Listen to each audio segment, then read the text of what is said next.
Invisible shape belt కుట్టడం చాలా easy అండి. సో మీ అందరికీ అర్థం అవడం కోసం అని చెప్పి, అంటే బాగా వచ్చిన వాళ్ళు అయితే ఈ షార్ట్స్ ద్వారా అర్థం చేసుకుంటారు.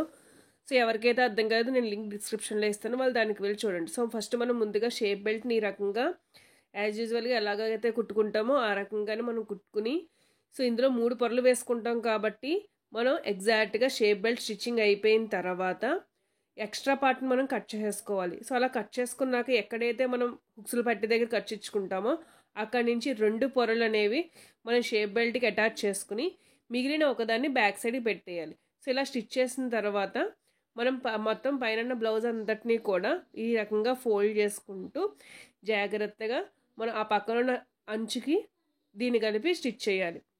సో ఇలా స్టిచ్ చేసిన తర్వాత మనకి ఏదైతే లోపల బ్లౌజ్ ఆల్రెడీ ఫోల్డ్ చేస్తాం కదా, దాన్ని జాగ్రత్తగా చూపిస్తున్న విధంగా బయటికి తీసుకున్న తర్వాత పైన ఒక స్టిచ్ చేసుకుంటే చాలా నీట్గా వస్తుంది ఫినిషింగ్.